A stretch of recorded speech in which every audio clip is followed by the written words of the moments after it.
और आज की कवर स्टोरी जुड़ी है भारत और कनाडा के संबंधों से जो ठीक नहीं चल रहे हैं। खालिस्तान के मुद्दे पर कनाडा के प्रधानमंत्री जस्टिन ट्रूडो के बयान पर भारत अपने कड़े रुख पर अडिग है। खालिस्तानी आतंकवादी हरदीप सिंह निज्जर की हत्या को लेकर भारत की भूमिका वाले बयान पर जस्टिन ट्रूडो चारों तरफ से घिरते हुए नजर आ रहे हैं।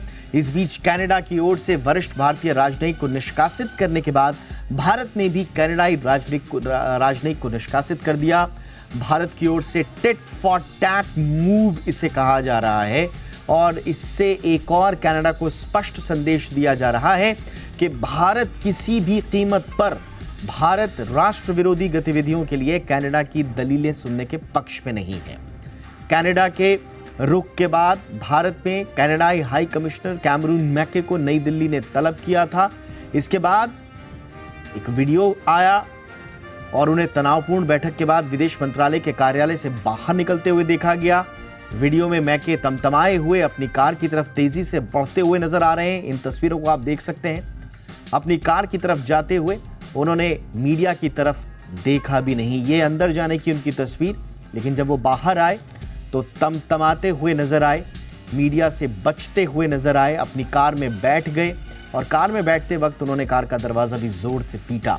विदेश मंत्रालय ने इसके बाद बयान जारी कर कहा कि भारत में कनाडा के उच्चायुक्त को आज बुलाया गया और भारत में स्थित एक वरिष्ठ कनाडाई राजनयिक को निष्कासित करने के भारत सरकार के फैसले के बारे में सूचित किया गया।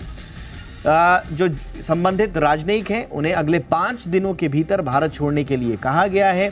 ये फैसला, भारत सरकार ने साफ कहा कि ये फैसला हमारे आंतरिक मामलों में कनाडाई राजनयिकों के हस्तक्षेप और भारत विरोधी गतिविधियों में उनकी भागीदारी पर भारत सरकार की बढ़ती चिंता को दर्शाता है। आज सुबह भारत ने कनाडाई प्रधानमंत्री के आरोपों को बेतुका बताया और प्रेरित बताया और खारिज कर दिया। सरकार ने कहा कि हमने कनाडा के प्रधानमंत्री के उनकी संसद में दिए गए बयान और उनके विदेश मंत्री के बयान को देखा है और भारत उसे खारिज करता है। भारत ने अपने बयान में कहा कि कनाडा में हिंसा के किसी भी कृत्य में भारत सरकार की संलिप्तता के आरोप ये बेतुके हैं और ये प्रेरित प्रतीत नजर आते हैं। कनाडाई प्रधानमंत्री की ओर से भारतीय प्रधानमंत्री पर इस तरह के आरोप लगाए गए थे और उन्हें पूरी तरह से खारिज कर दिया गया है। बयान में यह भी कहा गया कि भारत एक लोकतांत्रिक राजनीतिक देश है जो कानून के शासन के प्रति मजबूत प्रतिबद्धता रखता है।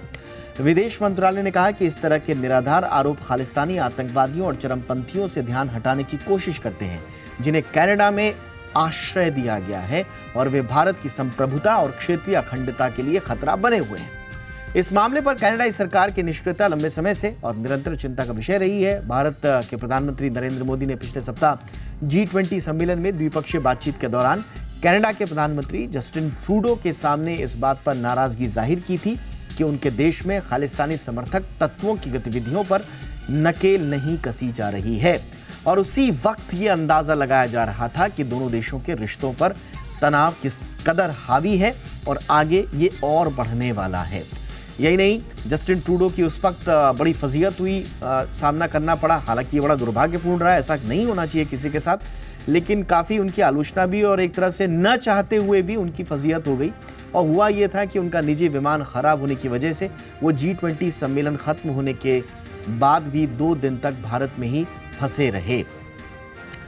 हालांकि लौटते ही उन्होंने अपनी संसद में बयान दिया कि जून में हुई खालिस्तानी नेता हरदीप सिंह निज्जर की हत्या और भारत सरकार के एजेंटों के बीच संभावित संबंधों को लेकर ऐसे आरोप हैं जिन पर विश्वास उन्हें किया जा सकता है। ये उनका बयान था, यानी कि वो साफ साफ कह रहे थे कि निज्जर की हत्या में भारत सरकार के एजेंट्स का हाथ है। और इसके बाद विदेश मंत्री मेलेनी जॉली का बयान भी आया। उन्होंने कनाडा में शीर्ष भारतीय राजनयिक पवन कुमार राय को बाकायदा निकालने का ऐलान कर दिया और यही वजह थी कि इसके जवाब में भारत ने भी कनाडा के शीर्ष राजनयिक को निकाल दिया और बाकी के जो बयान आपके सामने हैं सबके। लेकिन भारत और कनाडा के रिश्ते अब किस ओर जा रहे हैं ये थोड़ा समझना अब लाजमी होगा और ये भी कि कनाडा का ये रवैया अब क्या कहता है, आगे अब किस तरह से रिश्ते बढ़ेंगे और ख़ास तौर से खालिस्तान के मुद्दे पर अब दोनों देशों की राजनीति आगे क्या दिशा लेगी, इस पर बातचीत करने के लिए मेरे साथ बहुत ही ख़ास मेहमान एम्बेसडर शशांक इस वक्त हमारे साथ हैं। पूर्व विदेश सचिव रह चुके हैं, अंतर्राष्ट्रीय राजनीति के बड़े मर्मज्ञ भी हैं आप। शशांक सर, बहुत बहुत स्वागत है सर आपका। हमारे साथ सुरेश के गोयल सर भी हैं, पूर्व राजनयिक रहे हैं, अंतर्राष्ट्रीय मामलों के जानकार आप भी हैं। एम्बेसडर गोयल, आपका भी बहुत बहुत स्वागत है सर।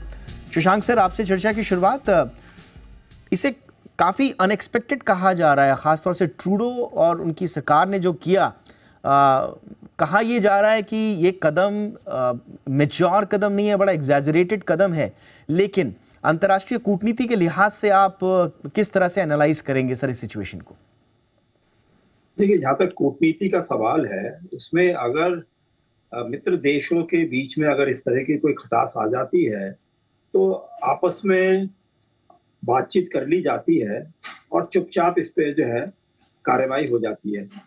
लेकिन इस बार लगता है कि ये कनाडा में राजनीतिक कारणों से इसको पब्लिक अनाउंसमेंट करना आवश्यक हो गया था और भारत को भी फिर उसी हिसाब से जो रेसिप्रोकल कार्रवाई करनी थी वो करी है।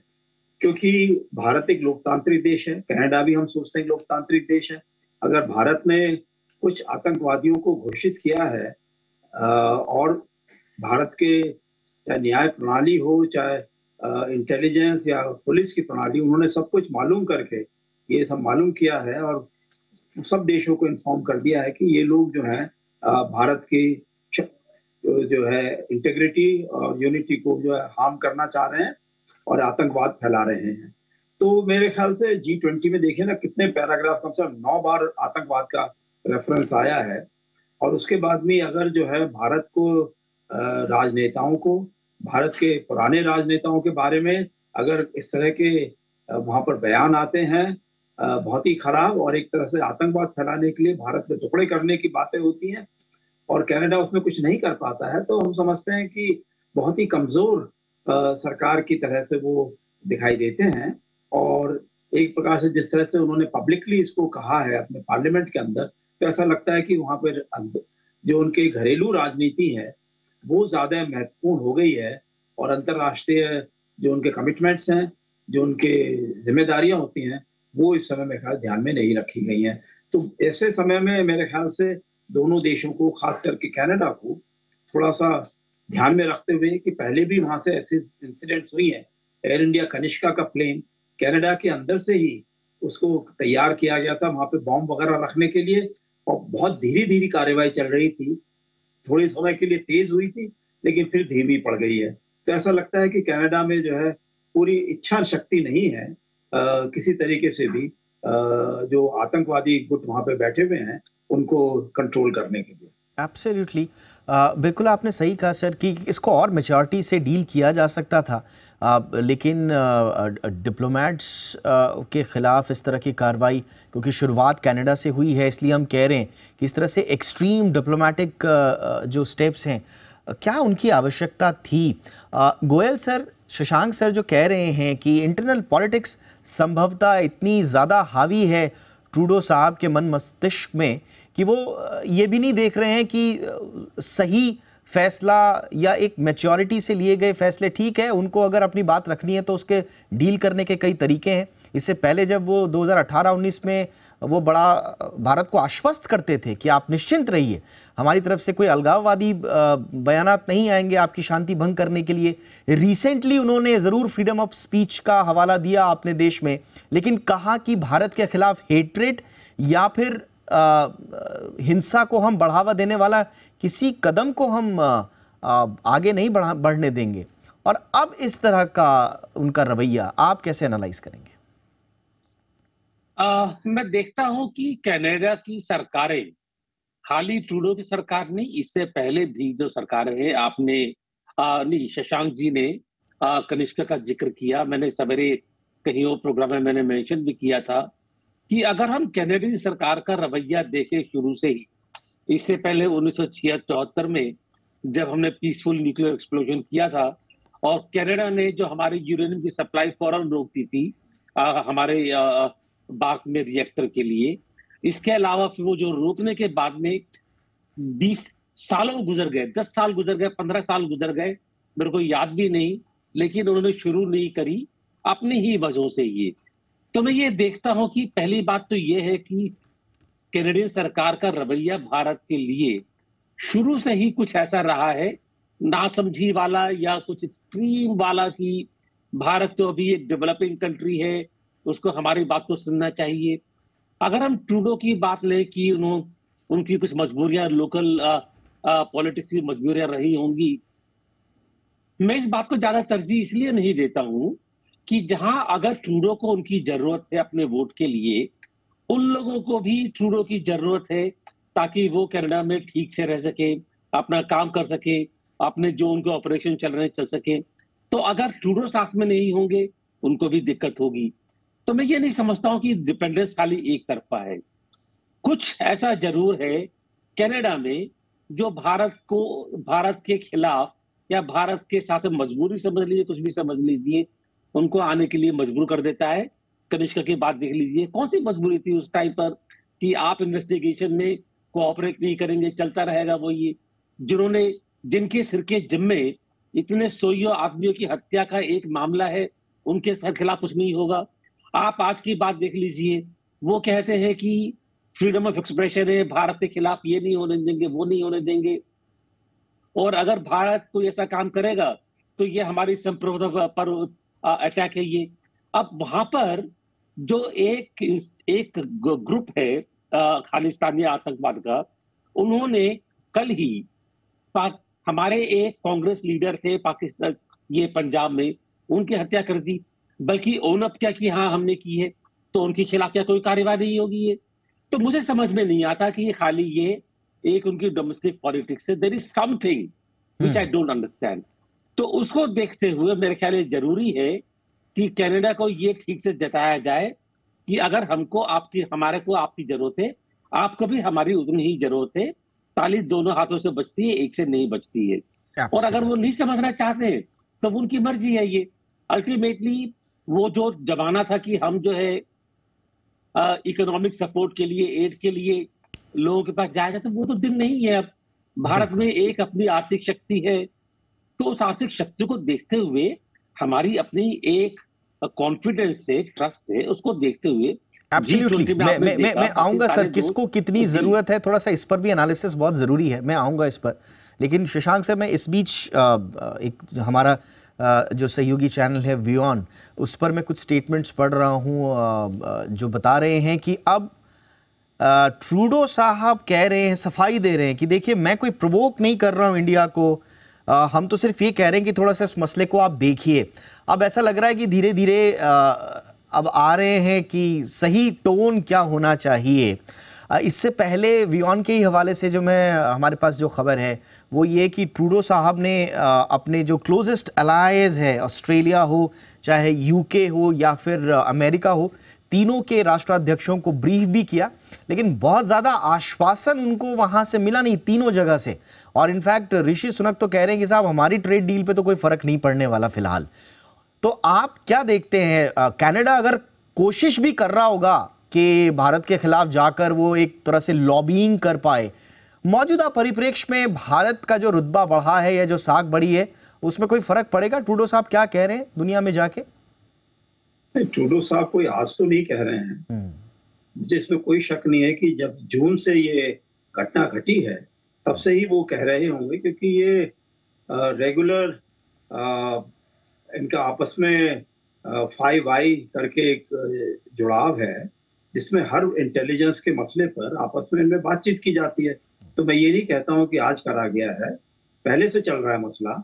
इसके बाद भी G20 में अगर भारत को सफलता मिली है तो ये खाली भारत के ही मैंने कहूँगा कि उनके श्रेय नहीं है, बल्कि जितने भी और G7 के और देश हैं सब इसमें जुड़े हैं। हम तो बल्कि सोचते थे कि शायद कनाडा भी उसमें जुड़ा हुआ है, लेकिन जो उन्होंने जिस तरीके की हरकत करी है तो ऐसा लगता है कि उनके जो घरेलू राजनीति है, मुझको लगता है ये है कि वो बहुत ज्यादा भारी पड़ रही है उनके ऊपर। और खाली चुनावों की बात नहीं है, मुझे लगता है कि सरकार चलाने की भी बात चल रही है। तो अब यही है कि जो भारत के और क्वाड के पार्टनर्स हैं या और पार्टनर्स हैं हमारे, जैसे इंग्लैंड की बात करी आपने, कि वो अभी भी ये कह रहे हैं कि FTA हमारा तो ठीक चल रहा है।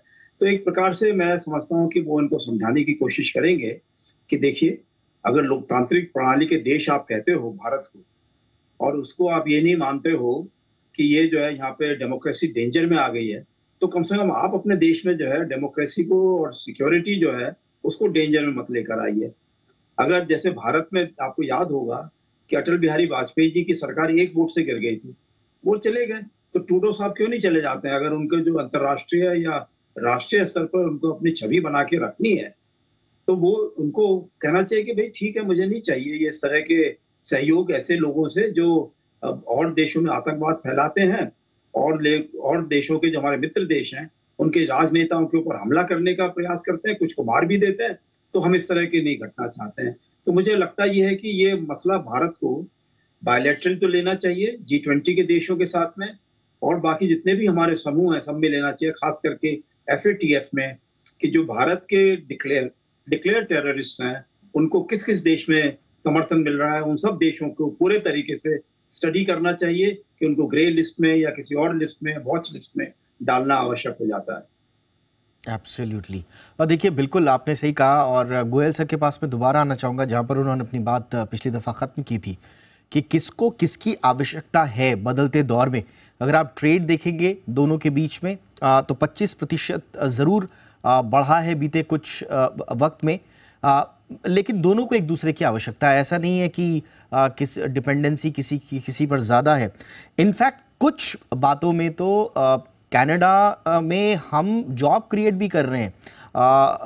इंडियन कंपनीज़ ने 4.92 बिलियन का इन्वेस्टमेंट किया हुआ है, $4.92 बिलियन का इन्वेस्टमेंट किया है। कहा यह भी जाता है कि 17 से 20 हज़ार जॉब हमारी कंपनीज़ ने, जो वहाँ पर CIA की ये रिपोर्ट है उसके हवाले से मैं ये बता रहा हूँ।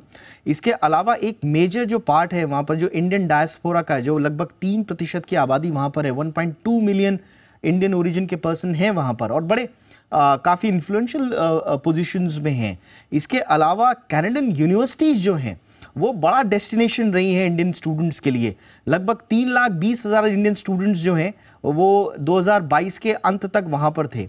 कुल मिला के जो इंटरनेशनल स्टूडेंट्स हैं उनमें उनका 40% हिस्सा भारतीय बच्चों का वहाँ पर जाता है।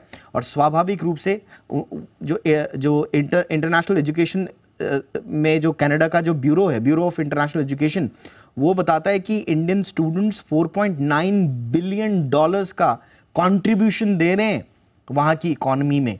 तो ऐसा लगता है कि इस मोमेंट पर कनाडा को बहुत सारी चीज़ों में हमारी आवश्यकता है। हम तो अपना कुछ फिर भी देख लेंगे। तो सर, द्विपक्षीय व्यापार के लिहाज से भी कनाडा के लिए उचित नहीं होगा कि वो एस्केलेट करे चीज़ों को? बिल्कुल, अगर हम किसी भी तरह से देखें, चाहे हम देखें इन्वेस्टमेंट के लिहाज से या जो हम फंड्स रिपैट्रिएट करते हैं कनाडा में, आपने एजुकेशन का सिलसिला दिया, लेकिन एजुकेशन के अलावा और भी काफी चीजें हैं जहां हमारे यहाँ से फंड्स का फ्लो होता है। तो अगर देखा जाए तो कनाडा और इंडिया का जो रिलेशन है एक तरह से बैलेंस रिलेशन है, और दोनों ही तरफ से है ये। तो अगर उसको देखते हुए किसी भी वजह से अगर कनाडा को ये एक लगता है अपनी समझ में कि वो भारत की जो सेंसिटिविटीज है उनको अनदेखा कर सकते हैं, तो वो गलत होगा। इसके अलावा मैं ये कहूंगा कि ठीक है, चलिए अगर मान लीजिए बाकी जो देश हैं G7 के, उनके समझाने से ट्रूडो में थोड़ी समझ आती है और वो समझते हैं कि वो भारत से फिर दोबारा राजीनामे के लिए हाथ बढ़ाए, तो मेरा ख्याल है कि अब ये समय आ गया है कि हम खाली एक इस वाले इंसिडेंट को छोड़ करके, क्योंकि ये तो अभी हुआ है, कल दोबारा हो सकता है, फिर दोबारा हो सकता है, हम अपना जो एक संबंध है उसको लॉन्ग टर्म व्यू से देखें और ये कहें कि अगर हमको जो हमारी बीच की पार्टनरशिप है अगर उसको वाकई में बढ़ाना है तो हमें ये कदम लेने होंगे, वरना फिर ऐसा हाल होगा कि आप कुछ सोचेंगे, हम कुछ सोचेंगे और दोनों के बीच में कॉन्फिडेंस या ट्रस्ट नहीं बना रहेगा। तो मेरा ख्याल है रिलेशनशिप को लॉन्ग टर्म से और थॉरोली रिव्यू करने की जरूरत है, और ये समय सही है कि अगर Canada getting down from the high horse look at India as an equal. बिल्कुल शशांक सर, लेकिन जी। जिस मोड़ पर अभी दोनों देशों के रिश्ते पहुंच चुके हैं, और जैसा हम अभी जिक्र कर भी रहे थे कि ये इस तरह के एक्सट्रीम डिप्लोमेटिक स्टेप्स उठाना, ये बहुत सारे दुनिया के लोगों को चौंका रहा है कनाडा के हिसाब से। ठीक है, उनकी अपनी घरेलू राजनीति एक वजह हो सकती है, लेकिन जो जेस्चर है वो काफ़ी ज़्यादा एग्रेशन वाला है। वो लग नहीं रहा है कि वो डिप्लोमेटिकली इसको सुलझाना चाह रहे हैं या बात सुनना चाह रहे हैं एटलीस्ट। तो ये बात अब आगे किस तरह से बढ़ती हुई नजर आएगी सर आपको, और भारत को इसमें क्या करना चाहिए? नहीं, भारत ने तो हमेशा से यही बात कही है कि हम कनाडा के साथ में और भी जितने हमारे G20 के साथी देश हैं, सबके साथ में अच्छे रिश्ते बना के रखना चाहते हैं। और हम खाली यही चाहते हैं कि जो कमिटमेंट्स उसमें करे गए हैं, उनके ऊपर जो हमारे मित्र देश हैं वो उसको पूरे तरीके से एडहियर करें उसको।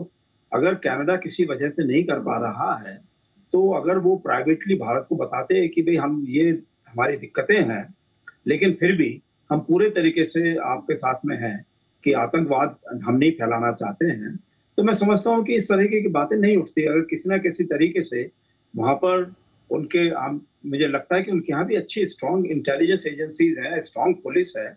उन्होंने जब कभी एक्शन लेना चाहा अपने ट्रकर्स वगैरह के अगेंस्ट या किसी और के अगेंस्ट, लोकल कम्युनिटीज के अगेंस्ट, उन्होंने बहुत तेजी से एक्शन लिया है।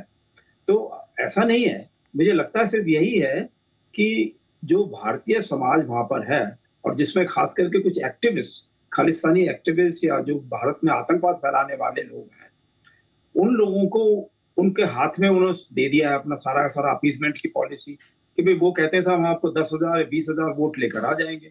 अब बजाय इसके कि वो मालूम करें कि वाकई में उनके पास 10,000 20,000 वोट है या 100-200 ही वोट है, और जबरदस्ती उनकी बात सुनी जानी चाहिए इस तरीके से। तो मैं समझता ये हूँ कि ये कैनेडियन सरकार ने जो है, ये उनकी अपनी कमजोरी दिखाते हैं कि उनकी अपनी इंटेलिजेंस, अपनी जो अंदरूनी सुरक्षा की वो है तंत्र है, वो मालूम नहीं कर पा रहा है कि इनकी आखिर में ताकत कितनी है और क्या इनका जरिया है, किस तरीके से ये बाकी समाज को अपने उसमें दबा के रखना चाह रहे हैं डर में। या तो उनको किसी से धमकी दे रहे हैं, उनको किसी तरीके से, क्योंकि जब बड़े चुनाव होते हैं उसमें हार जाते हैं, लेकिन वैसे धमकी देते रहते हैं। तो मुझे लगता ये है कि जरूर ये जो है खाली भारत में ही आतंकवाद नहीं फैला रहे हैं, कनाडा के अंदर भी आतंकवाद फैलाने की इनकी इच्छा रहती है। कैनेडियन सरकार के लिए नहीं होगा, लेकिन मुझे लगता है कि भारत समाज जो है वहाँ का, चाहे सिख समाज हो, चाहे और कम्युनिटी के लोग हों, सब पे जो है वो इस तरीके के जरूर हरकतें करते होंगे। बिल्कुल। और देखिए, ये यहाँ पर समझना बड़ा आवश्यक है गोयल सर कि आज जो रिएक्शंस आ रहे हैं, मैं इसलिए जिक्र कर रहा हूँ खास तौर से यूके और ऑस्ट्रेलिया का, क्योंकि सिमिलर खालिस्तानी जो मूवमेंट का एक राइज आप कहें या जो चिंताएं वहाँ से आई हैं, वो ब्रिटेन से भी आई हैं और हाल ही में कनाडा से भी काफ़ी आई हैं। वहाँ पर भी भारत विरोधी गतिविधियाँ बढ़ी हैं। मेरी खुद वहाँ पर रहने वाले कुछ भारतीयों से बात हुई है और उन्होंने मुझे बताया कि किस तरह से वहाँ पर खालिस्तानी समर्थक जो है वो एग्रेशन के साथ आ रहे हैं, और उनकी नाराज़गी भी थी कि ऑस्ट्रेलिया सरकार जो है उनके ऊपर कोई खास कार्रवाई नहीं कर रही। लेकिन जिस मैच्योरिटी से एल्बनीज ने वहाँ पर दिखाया और भारत को भरोसा दिलाया कि हम काम कर रहे हैं, भारत को आश्वासन मिला वहाँ से। इनफैक्ट कैनबेरा में एक प्रेस कॉन्फ्रेंस थी, मेरे ख्याल से वहाँ के हिसाब से, वो हमारे यहाँ से तो आज ही थी वो कॉन्फ्रेंस, लेकिन कल वहाँ जो कॉन्फ्रेंस हुई उसमें एल्बनीज कह रहे को सीधा सीधा पूछा गया कि देखिए साहब, वहाँ तो कनाडा वाले तो ऐसे जवाब दे रहे हैं और आप मोदी जी को बॉस बोलते हैं। तो उन्होंने भरी प्रेस कॉन्फ्रेंस में उस रिपोर्टर को चिल आउट रहने को कहा। तो वो इस तरह से अपनी बात रख रहे हैं, और उसी तरह से हम ऋषि सुनक साहब का भी देख रहे हैं। तो सिमिलर सिचुएशन है, ऐसा नहीं है खालिस्तानी की प्रॉब्लम वहाँ नहीं है, लेकिन वो दोनों देश बड़ी मेजॉरिटी से हैंडल कर रहे हैं। इधर ट्रूडो साहब का अलग टोन है, तो कुछ सीखना चाहिए सर इनको, ट्रूडो साहब को, इन दोनों देशों से। मैं छोटे में एक बात कहूंगा कि G7 कंट्रीज का जो बिहेवियर है, अगर आप उनको कंपेयर करेंगे तो सातों देशों में एक फर्क जो आता है कि कनाडा के अलावा बाकी सारे मुल्क वो चीन के खिलाफ देख रहे हैं कि चीन ने विश्व में क्या जो बचा रखा है कि एक चेंजिंग द वर्ल्ड ऑर्डर और अपने ही रास्ते पर ले जाना चाहते हैं। यूएसए को ले लीजिए आप, यूएसए, फ्रांस, यूके, सभी देश जो है चीन के खिलाफ बोल रहे हैं। मुझको याद नहीं पड़ता कि पिछले कुछ महीनों में मैंने कनाडा के यहाँ से चीन के खिलाफ जो चीन का बर्ताव रहा है, एक्सपेंशनिस्ट, कॉलोनियलिस्ट, जो सब जगह अपना असर फैलाना चाह रहे हैं, कि उन्होंने चीन के खिलाफ कभी भी एक लफ्ज कहा हो। बस इतना कहूंगा मैं अभी, इसके बारे में सोचने की जरूरत है। एब्सोल्युटली, बिल्कुल। तो ये अब थोड़ा सा देखना होगा कि दोनों देशों के संबंध किस तरह से आगे बढ़ते हैं। अभी थोड़ा सा जो खबरें वही आ रही हैं कि वो सफाई दे रहे हैं कि साहब मैं तो प्रोवोक नहीं कर रहा था, हम तो सिर्फ कह रहे हैं कि थोड़ा सा एड्रेस करें इशू को प्रॉपरली। अब देखते हैं भारत की तरफ से उनका ये जो थोड़ा सा शिथिलता वाला रवैया है ट्रूडो साहब का, देखते हैं कि उस पर भारत की क्या प्रतिक्रिया होती है। लेकिन कोशिशें जितनी भी हो पैसिफाई करने की इस पूरी रो को नाराज़ बहुत ज़बरदस्त तरीके से किया ट्रूडो साहब ने, और भारत ही नहीं अंतर्राष्ट्रीय मंचों पर यह कहा जा रहा है कि ये वो कदम नहीं होना चाहिए जो एक अंतर्राष्ट्रीय कूटनीति में रिश्तों को आगे बढ़ाने के लिए होता है। बहुत बहुत धन्यवाद आप दोनों का वक्त निकालने के लिए। Shashank sir, thank you so much sir. Suresh Goyal sir, बहुत बहुत शुक्रिया आपका। ये थी हमारी कवर स्टोरी।